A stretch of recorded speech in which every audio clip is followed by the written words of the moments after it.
It's all about authenticity and being able to express who you truly are and being authentic. So I feel like that was in question with a lot of brands. So I think some tools outside of social media could really help people reinforce that, whether that's blogging, right? Like creating a website for your business, right? Having a landing space um, for your business. I think that um, I was reading a story one day, and I've been talking a lot about this with my clients, is turning your product into a platform, right? Like I think like everybody's kind of going in that direction, as opposed to just being a person, that sells shea butter. You've now created a shea butter community. You've now created a website where people who love shea butter and want to share about shea butter and want to give ideas about shea butter are now on your website in this community, sharing what they love, talking about different things. So I think it's really important to think beyond just this is just my business mindset, but also how can I build community?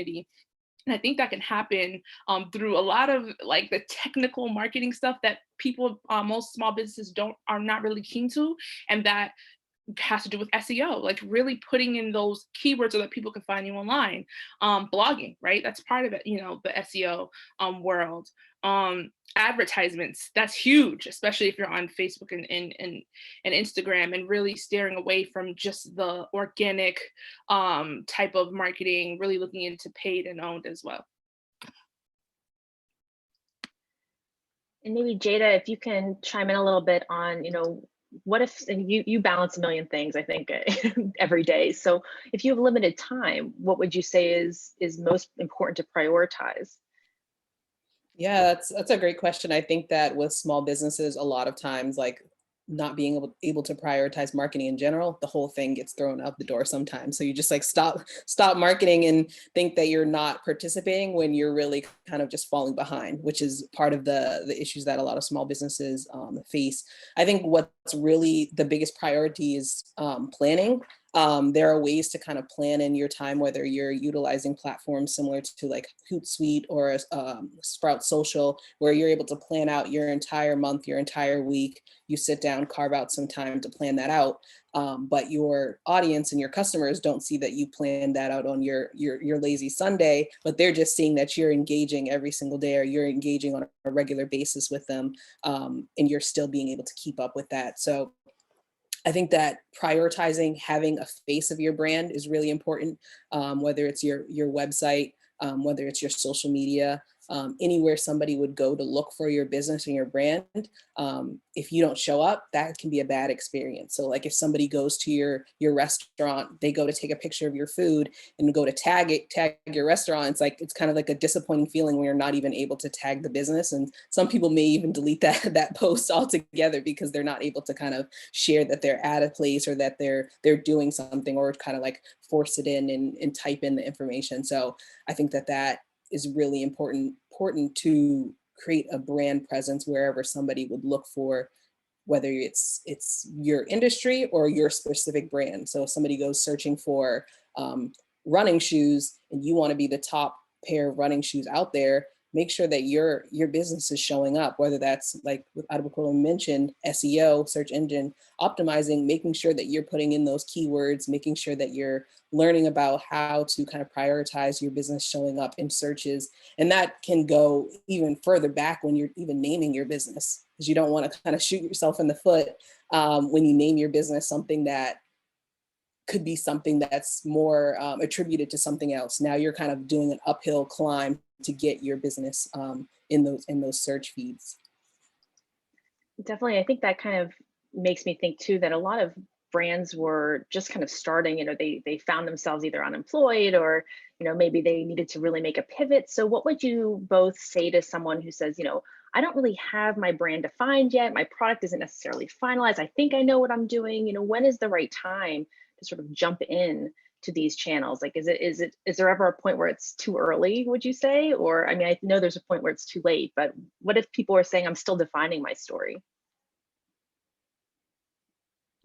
I think a part of starting a business is really understanding if the business is viable. So I definitely am a big believer that people oftentimes jump in too early, and having skipped all the steps of what it takes to really build a business, then get into a world that they are not fully keen to. So for example, I had a client once who was selling a product, and it was a great product. She put it out, she sold on her first day, and now she got thousands of orders. Like, you know what I mean? Like, she was unprepared for the influx because people actually liked it, right? And that could happen inversely as well. And I just feel like it's very important to understand the industry that you're in, to research the industry that you're in, be very, very clear about who your customer is, whether you need to create a, a fake customer or create a customer persona and figure out where are, the people that are looking for my product, right? Because just like Jae'da said, marketing to me is about showing up when people need you the most, right? It's not just about making money. That's quite obvious, right? Everybody wants to make money,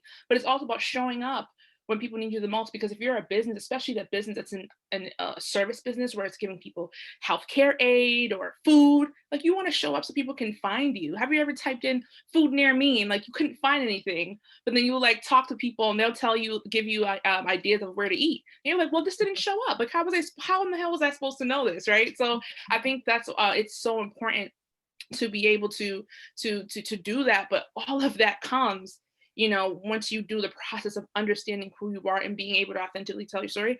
And I feel like sometimes storytelling can seem so daunting, and you feel like your story needs to be like the best story in the world. It could be I mean, some of the biggest brands in the world, their stories are very, very like one line stories, like very simple. So I just want people to be encouraged that your story doesn't need to be super deep or super tragic or super happy. It can be just authentically you, and those in your target market who align with that will surely reach out to you. They'll surely find you, but you have to do that process first.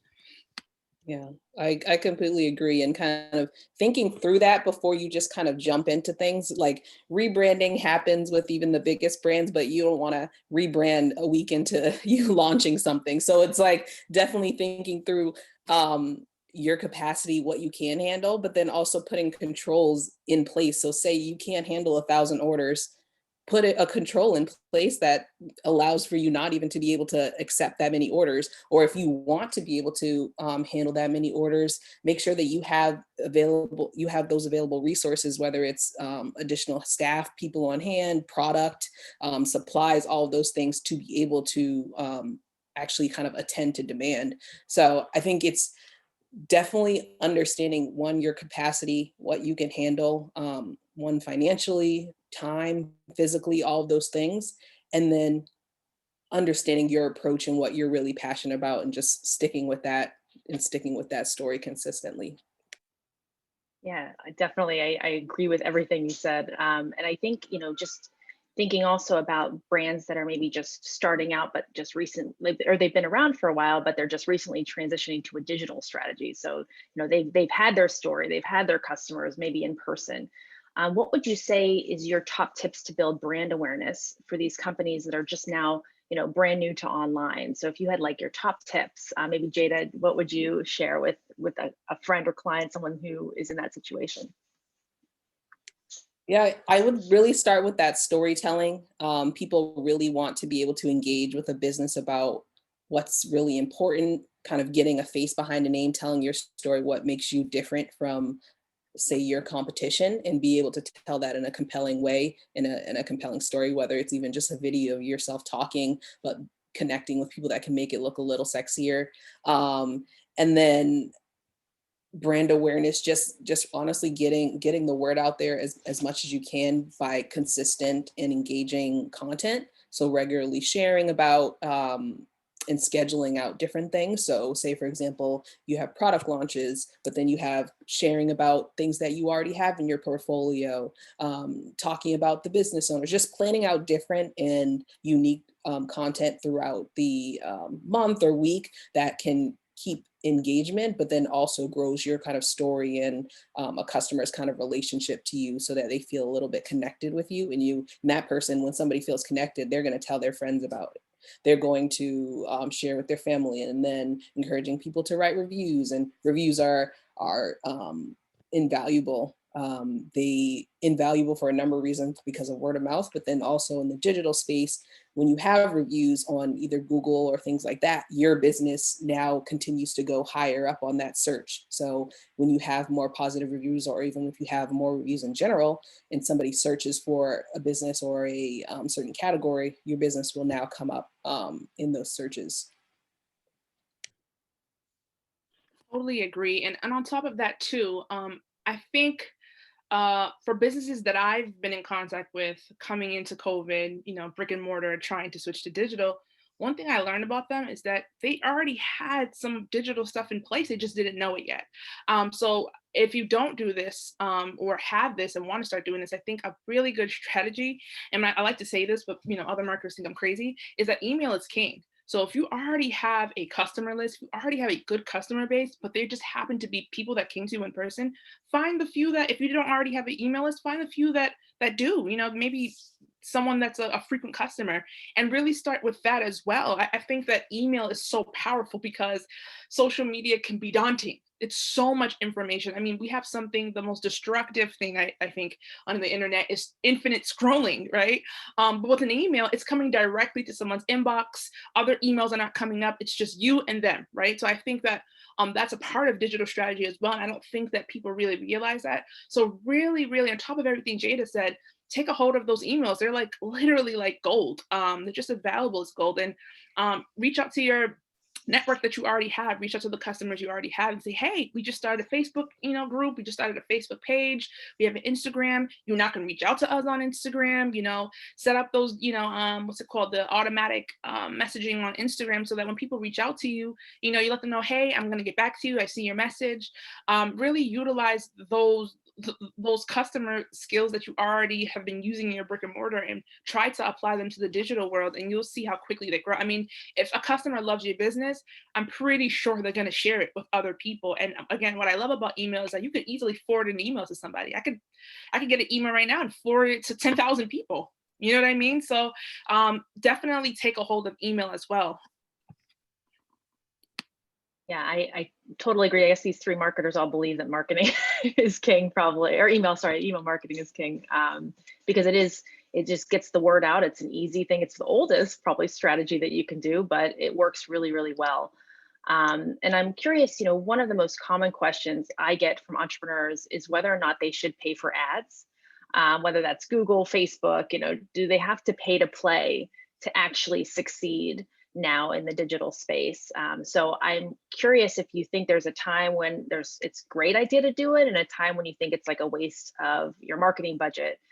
So I'm sure there's lots of opinions on this one. So whichever one, whoever feels like they want to jump in first, go for it.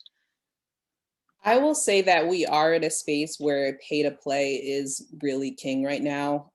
Even on your own like personal social media, you'll notice that there are people that may not even Oh, it wasn't working, but it's may going to not be done in less than 10 minutes. Sorry.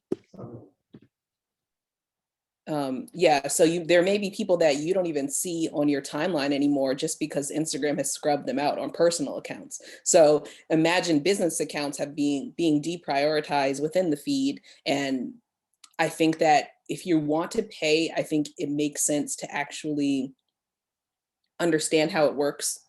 Because there are ways to kind of trick the organic algorithms and things like that, creating content that looks a bit more organic, content that features models, content that's colorful, things like that, that'll catch somebody's eye without having to pay. And then also creating shareable things. Even this year, 2020, we've seen a lot of kind of those shareable like PowerPoint slides on Instagram that have gotten 20,000 likes, things like that, that have supersede people's actual follower list just because it's content that's understandable, it's usable, it looks good.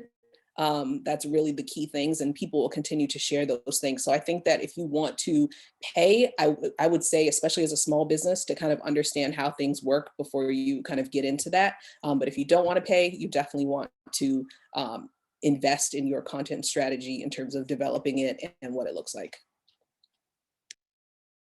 Yeah, Ronnie, I agree that marketing is a pay to play place. So I definitely encourage, I'm spending ad money and really looking at your budget and looking at what you can spend, because yes, small businesses don't have, Coca-Cola marketing budgets, right? So I totally understand when people tell me, hey, I don't have that budget, but $5 to $25 could go a long way. They really can. And it can expose you to customers that you never would have. I mean, I've never done a marketing ad campaign on social media that ever didn't reach people that didn't reach potential customers that our client had access to before, right? So something good is going to come out of it at some point, right? Like somebody's going to find out about your business that they did it. And you also have to remember that marketing is not, it's like marriage, right? Like you don't marry someone you like on the first date. You have to court them. You have to take them on a date. You got to show them your parents. The same thing with marketing. Like you got to take people through those steps in hopes that one day they will actually go through the customer journey funnel and actually buy from you, or whatever the case may be. So I definitely am a big advocate for ad spending, because social media is becoming more and more saturated with content, saturated with users. So if there's any way that you can stand out on social media, I think it's a good idea to do so. And that's also in addition to using the different features that a lot of the social media platforms are coming out with. Like Instagram just came out with a slew of features over the past couple months, and testing those out and using those, because algorithms actually give preference to accounts who are using those new features. So that's why we see, like, for example, when Reels came out, we saw people who had 5,000 followers shoot to 10,000 because they put out a Reel video as a new feature, and Instagram promoted that because they want people to use the new feature, and it helped that particular person or those particular people grow. And I guess then, being both of you knowing sort of how much it takes to run successful paid ad campaigns, do you feel like small businesses and entrepreneurs need to hire a professional to manage their ads and do it or do it themselves? What do you think, what would you recommend to someone who says, I have no experience in this? Do I need to hire someone, or should I spend the time to learn how to do it myself? I think you want to at least understand how it works, because if you're just kind of handing over the marketing dollars to somebody and you're not understanding potentially the kind of customer flow, or like this is going into creating top of mind awareness, and it may not completely translate into a sale that you can track. If you don't understand that, I think that you won't have a sustained kind of like budget towards it. It'll be like, oh, the business kind of, oh, okay, I'll try this out for a month. I haven't really seen anything. But as the person that is responsible for it, or as the marketing person that you have hired for this, I can explain to you what the current benefits are, the reach and the impressions and different things like that, people interacting with it. But if the business doesn't understand or fully accept that impressions and reach and kind of top of mind metrics are valuable as well, I think that it's important for you to kind of understand it initially yourself a bit. Yeah, I also think that this is a controversial statement for some marketers. I'll put it out there. I always tell people, if you're in business, marketing is your business. That's one of like my slogans.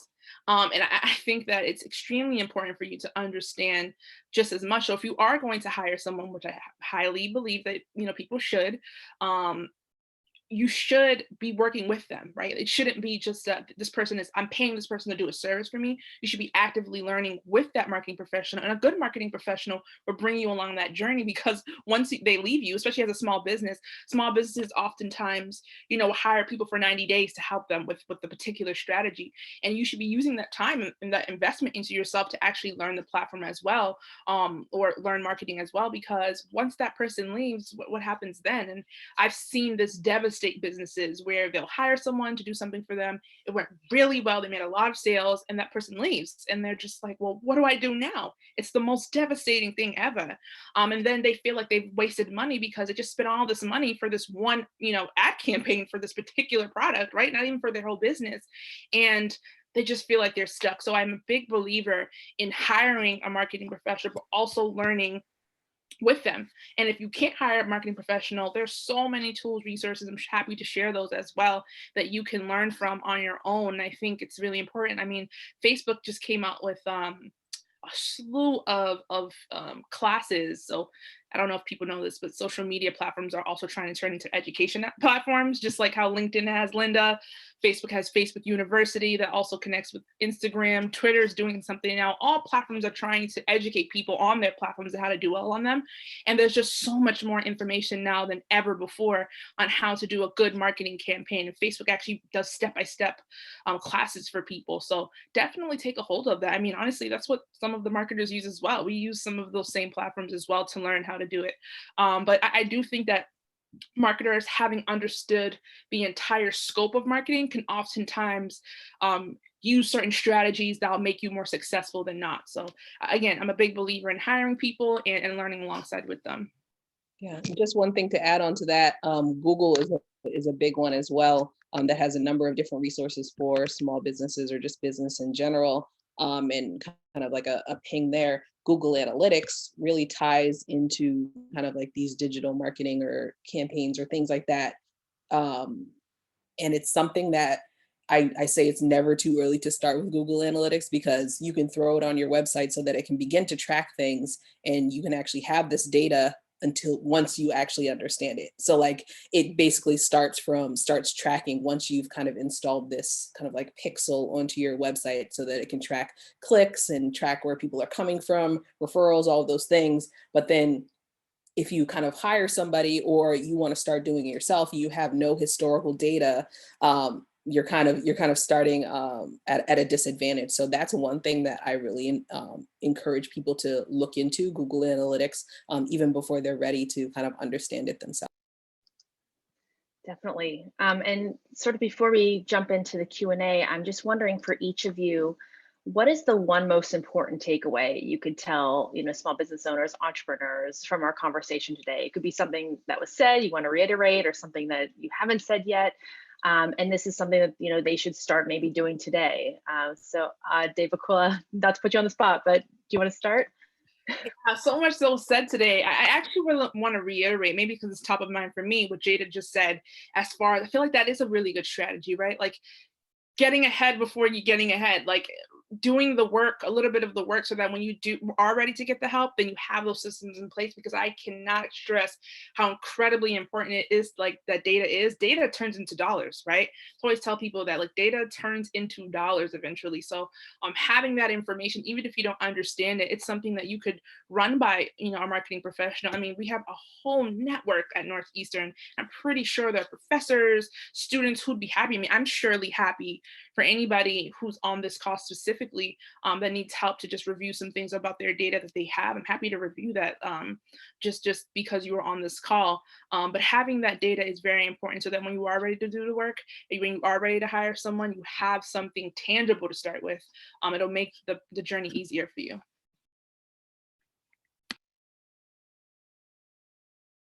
Great. And Jae'da? Yeah, I think the biggest thing I kind of want to reiterate is just thinking about all of the places where somebody would search for your business, or where you would want somebody to search for your business, or that they would interact with your business, and making sure that that place has a good representation of who you want, of what you want your brand to look like. So if it's on social media, making sure that you have pages on all of the kind of primary accounts. And say, for example, you don't want to post or update all the time, that's fine, but making sure that you have some sort of content there that drives them back to where they can actually reach you, whether it's your phone number in the bio if you're old school, or if you want them to just contact you via email. I think it's just making sure that you have those landing pages, so when people are searching, you come up in that search. Definitely. And I think my takeaways are, I just think that phrase that Adebukola said, which is, if you go into business, you're a marketer, and you have to learn that. And I think, I can't count the number of certifications I have just taking online courses of learning how to do the different platforms, so that, I can help my clients and teach my clients and save them a little time. But I think that's the big lesson here, is that, you have to think about marketing. It can't go to the back burner. It has to be done, or else, you may keep moving forward, but not grow. And that's what's really important to keep your business in business, especially when times are tough, like they are right now for a lot of businesses. So thank you both so much. I know we have a lot more probably to dive into through the Q&A. So I'll let Katie read those and let us know if there's any good questions that the panel can answer.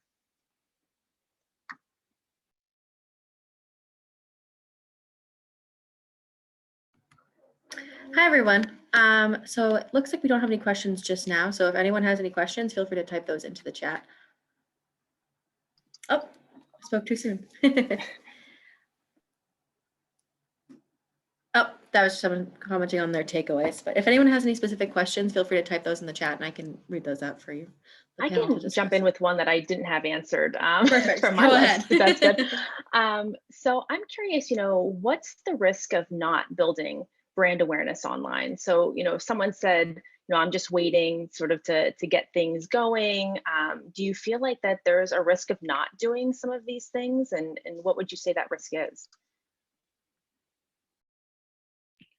The risk is, I'm going to speak in a COVID-19 world thing. And I think the risk is, from what I've seen, is people not understanding who you are and what you do, right? Like with COVID-19 as a major worldwide healthcare crisis, right? I think brands really started to try to pivot, and it's hard to pivot if you don't know who you are or what you're doing. It's incredibly difficult, and that's why, unfortunately, tons and tons of businesses closed down and forever because they weren't able to keep up because they didn't really have those structures in place. I mean, it really could be that deep, right? And I don't think people understood. So when I was telling people I'm getting my master's in digital, people were like, what's that? Like, that's so stupid. Like, seriously, people were like, that's stupid. Like, that makes no sense.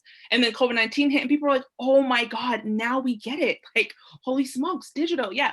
And it's just like, for those who were kind of not a little bit up on the curve of that, it really devastated their business because a lot of people have this misconception that they didn't need digital. They didn't need any branding online outside of what they already had in person. And it really devastated a lot of businesses. I mean, I don't know, the statistic was around 49% of Black businesses closed permanently due to this. And a lot of what we're talking about as far as branding was a part of that.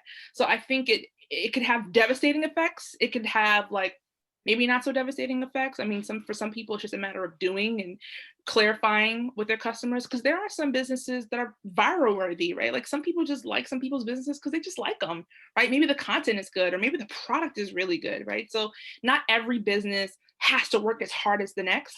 So I think it's important to keep that in mind as well. Yeah, and just one thing I would add to that is like kind of going back to what I was saying in terms of like those search, if you're not in those spaces, you're missing out on sales. You're missing out on the opportunity to potentially go viral. Like if the content's not out there, you don't have that opportunity. And say, for example, I think about Skype all of the time with this COVID-19 pandemic. Like Skype was really the only digital conferencing system that I really knew about just in general in terms of like social and things like that, outside of like FaceTime and more of the WebEx or things that were a little bit more formal. But Zoom really took over.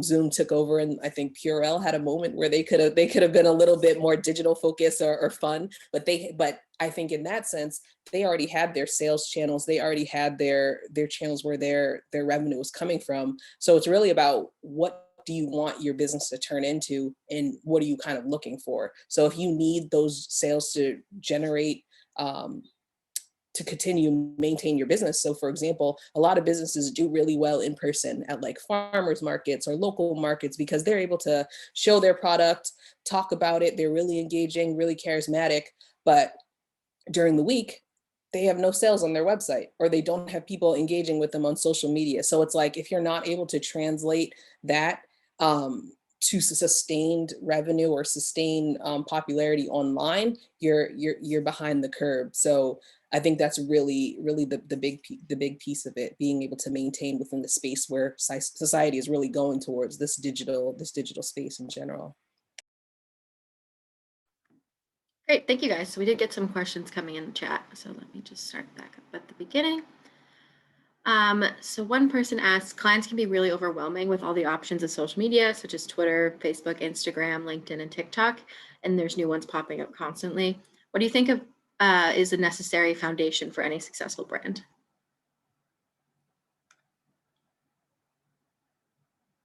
I'm sorry, can you repeat that question? What do you think with all the social media platforms, what do you think is the necessary foundation for a successful brand? I think in terms of social media. So really, oh, go ahead. So even the word brand can be confusing because there's two types of brands, right? There's their story, and then there's like who you are, what you do, and the colors, the fonts, and things of that nature. And I think those mixed together, I think the most important foundation for a successful brand is to put yourself out there. Once you've gotten all the basics down, is to actually start your platforms. If we're talking about social media perspective, start your platforms, claim your names, right? Because again, something that's very minuscule but can be a big deal later. If you have a particular brand name, you want to capture that before somebody else does, so that people can easily find you. Like if my name is Zoom, then I want to be able to go on the internet and put in Zoom and find you, and not find Zoom HQ and Zoom all these other Zooms. You really want to be able to claim that name for yourself. So that's why sometimes it can be it feel like a rush game. So I think that's a really good, very, very minuscule way to start building your brand in a way that people can find it. And I'm sure Jae'da will have much more to say than that.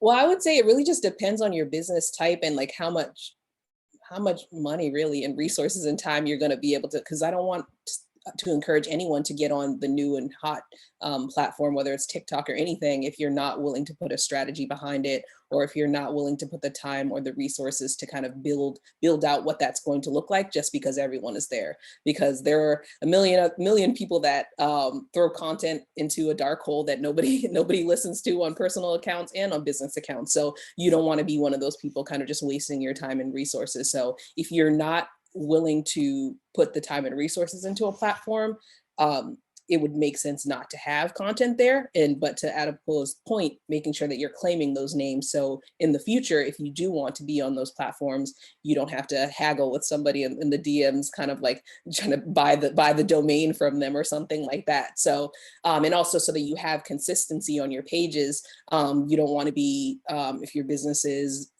blooming flowers, blooming dot flowers, or blooming dot flowers 5, 6, 7, 8 on different platforms, it kind of gives an appearance of unprofessionalism sometimes, which isn't always fair, but it kind of is what it is. I think I would just add in there, it's also really helpful to think about where your audience is participating. So, if you only have time for one network, sort of like Jae'da said, if you're prioritizing, say, I only got time for one, think about where your main audience is, who is going to be the top spenders of your brand, and think about where they're active. And if you're not sure, you can look for competitors or people in a similar space and see where they have the most followers. And if you can check that out and get sort of a sense like, wow, they're not even on Twitter, but they have a huge following on Facebook, that might help you understand, okay, well, maybe most of my clients or customers are going to be on Facebook, and that's where I should spend my time. So I also like kind of taking a look at competitors and getting some insight from what they're doing well. Great, thank you. Another question that we had was, what was something you wish you knew when you first started out? Everything. I wish I knew everything. I started my business at a time that social media wasn't a part of mainstream media. I feel like social media is mainstream media now. It's where people get their news, where people live. And I just feel like I didn't really have any resources to learn it at an in-depth level. And it's the reason why I decided to go back and get my master's. I mean, I came from a political science, Africana studies background straight into digital.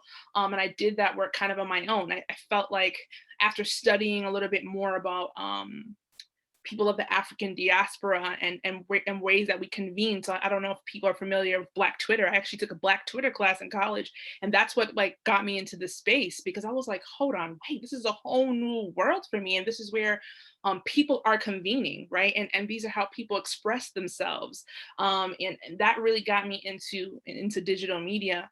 So I was kind of like a self-starter, but I realized that marketing, and sometimes it can seem like marketing is easy. It can seem like marketing is something you can just, take a YouTube university class on, but there's so much more to it, right? Like there's the business aspect. And I feel like I got that at Northeastern. I got the business aspect. I got the design aspect. Like it wasn't just purely marketing. In fact, I took like 4 marketing classes in my program, and everything else was UX, and it was customer based, and it was business, and entrepreneurship. So I really wish that I had that, but I'm glad that I do have it now, right? And my job is to make sure that other people get this experience as well. And I think that's why Jae'da, Rani, and I, we all have a consultancy kind of background in helping other people get to where they need to be. Like we're not just here building our own businesses, we're sharing this information with other businesses so that they can grow as well. Yeah, and to add on to that, it's really about those like little things that you don't know until you don't like until you know. So it's like there needs to just be a book of things like of everything that you do need to know. So like I would say like small kind of like either legal or procedural things or just different things with permitting and like just general things that you may not know, and you could kind of fly under the radar for the entirety of your business existence if you wanted to. But for example, with 2020 and the pandemic and a number of these resource opportunities that came up, whether they were grants or PPP loans or different things like that, that a lot of businesses or small businesses were unprepared for, whether it was documentation in terms of taxes or their employees, or they were kind of understanding the short-term benefits of maybe not paying their employees according to normal kind of government guidelines. But when it comes down to it and they didn't have the revenue to pay them, they had to be laid off. And now they weren't eligible for PPP loans or different grants because according to the government, their business maybe didn't even exist, or their business didn't exist as long as it should have. So it's kind of those more procedural things that I try to share with everyone that I come in contact with, just to like, have you heard of this, or are you familiar with that? Just to kind of throw it out there as something like, I don't say that I'm an expert in specific things, especially in like legal or tax matters, but I kind of throw out different things that people should consider, whether it's different deductions or credits on taxes that you could be, that you could qualify for, so that they can kind of look into it more and go to experts in those spaces.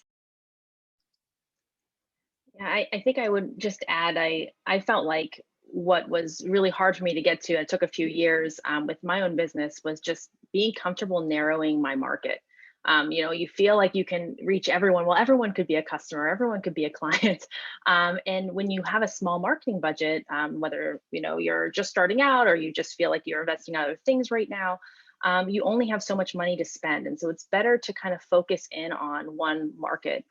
For me, I felt like I could work with a lot of small businesses, but then I had to kind of focus in on lifestyle businesses and businesses that had specific qualities. So don't be afraid to sort of change who you're marketing to in the middle of marketing to people. I mean, you might find based on your analytics or, based on just going to a market and meeting people, that you're like, wow, these are the type of people who really get excited about my brand. And so I'm going to, spend more time focusing on them. And you might even discover a brand new market that you never even thought to market to, and they end up being your top spenders on your website or top refers. So I definitely think be open-minded, and try to find people that really will help you grow. Great. Thank you guys so much for that. We have one more question in here, and we hear, again, it's kind of like a 2021, 2020 sort of question. We hear a lot about team and Zoom fatigue these days. Can you overmarket your business or product and have kind of a brand fatigue? Yeah, I absolutely believe you can have brand fatigue. Absolutely, actually. And it actually frustrates me because I'm a marketer, but I'm a consumer first, right? So I buy more things than I market anything. That's just me. So I'm a consumer, and I find that online, especially when COVID hit, everybody was trying to sell me something. I feel like I didn't even have friends anymore.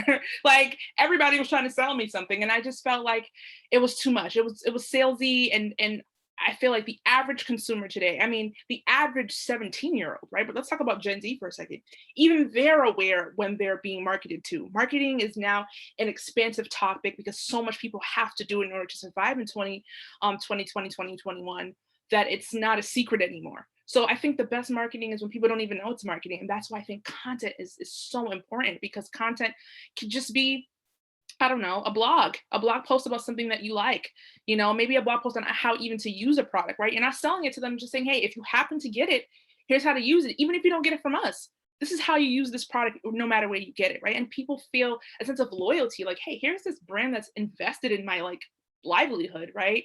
Like, here's a brand that's invested in the fact that I may not have a lot of money. Like, here's a brand that's invested in just being awesome, right? Like, I think it's so important. So I definitely think something like brand fatigue exists, and it can be frustrating for consumers. So as marketers and as small business owners, we really, really need to be mindful of that, because it could ruin your business, honestly. It really can. And I've seen a lot of businesses do it, and it's frustrating, because I just want to be here and get and just relax. I don't want to be buying things. But another thing too, like, I'm also a freelance writer on the side, and I actually just put out a piece about Black History Month for a brand that sells skincare products. And it's just incredible how much that piece brought sales to that business. Like, it had nothing to do with skincare. It had to do with the Black maternity mortality rate. I mean, it was something so opposite of the happy-go-lucky brand that they tried to portray, but it was something that was important to them. It was a topic that was important.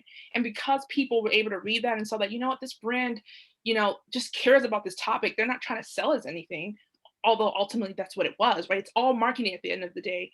People felt comfortable to say, I'm willing to spend my money here, right? Like, let's also not forget there was a whole, summer of social justice initiatives. So, like, brands have to be more aware of those things and more willing to align themselves with a purpose and a passion that's invested in particular demographics, because people are more likely to look up what initiatives you've done. Were you celebrating Black History Month? Like, do you care about women?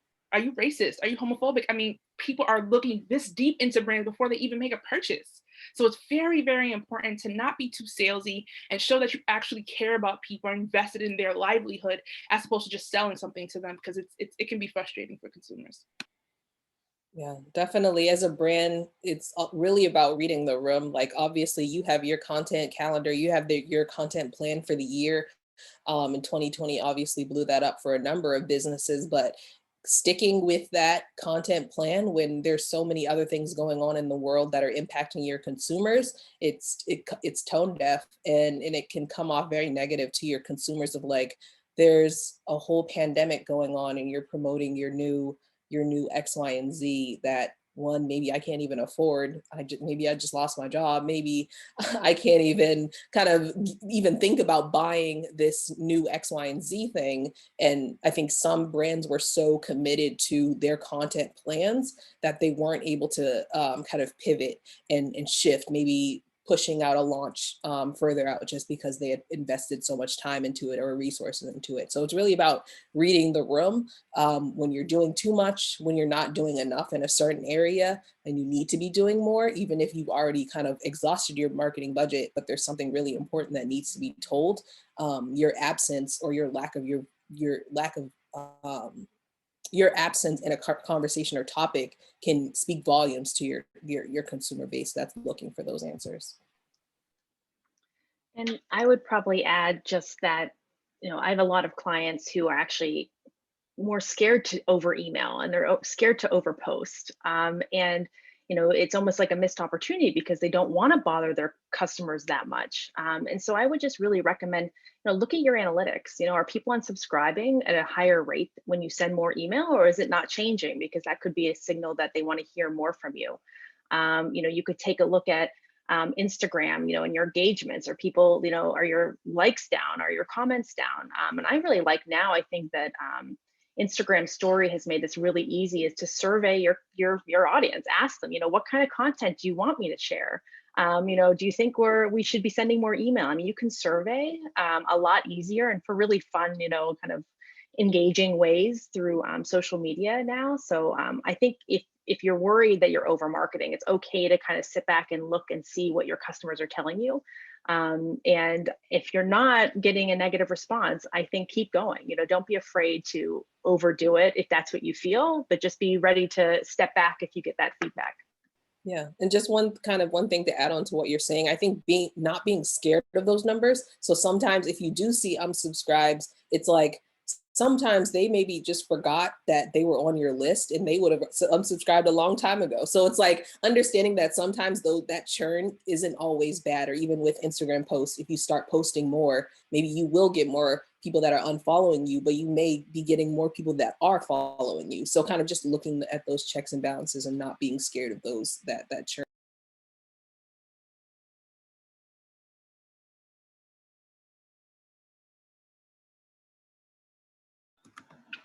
Great. And that was the end of our questions, which brings us, about 7 minutes away from the end of the program. So Jack, oh, there he is.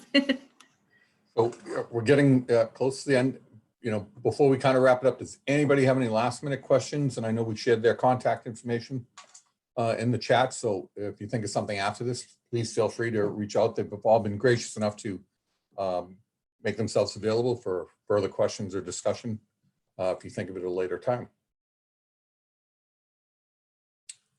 Bernice is putting them in there now. So Rani's Twitter, Adebukola's email, and Jae'da's LinkedIn are all in the chat. So feel free to reach out to them. Okay, well, Adebukola, Jae'da, and Rani, I want to thank you for sharing your knowledge and experiences about marketing. Provided a lot of valuable information to us today, so thank you for that. I'd also like to thank everyone for being here today and bringing the Northeastern spirit with you. Remember, whether you're an alumnus, a parent, student, staff, or a friend, remember you're an important member of a thriving global Northeastern community. And our community is never stronger than when we come together at events like this. Programs like this happen because of Northeastern alumni who stay engaged and give back, as Adebukola, Jae'da, and Rani have today. So thank you again. I'd like to make 2 quick plugs before we close out. Giving Day 2021. It's less than a month away. And while we had to cancel this signature event last year in the wake of COVID, we're coming back better than ever. Mark your calendars for April 8th, a special day when the entire Husky community comes together to support our students, faculty, and programs. Be sure to watch your email for more information. The site will go live soon, and a list of fun Giving Day challenges will be posted next week. We hope we can count on your support to make this our best Giving Day yet. And also next Thursday, we'll be hosting another entrepreneurial-focused event on pitching your business and communicating with the audience. My colleague Bernice will include the registration link in the chat. Also, Katie DeMaio will also be putting a link to a quick survey about today's event. We ask that you please take a minute and fill it out, as your feedback really drives the programming that we have done. And lastly, we will also put a link to our entrepreneur webpage in the chat. This webpage also includes our entrepreneur business directory, so please check it out. Support the Husky-owned businesses that are on there, of which Jae'da, I know, has, I think, 2 businesses on there. We talked to Rani about adding her business today. And if you know of any entrepreneurs, Northeastern alumni entrepreneurs that have businesses, please share that link with them. There's a form at the bottom of the page to fill out to get their businesses added on to the into the directory. So with that, if there's any other questions or comments or anything that anyone would like to make, otherwise, thank you again all for your time. Adebukola, Jae'da, and Rani, again, thank you for giving up your time and sharing your knowledge with us today. You're welcome. Thank you, everyone. Thank you. Thanks for having us. You're very welcome. Thank you, everyone. Have a great night. Take care.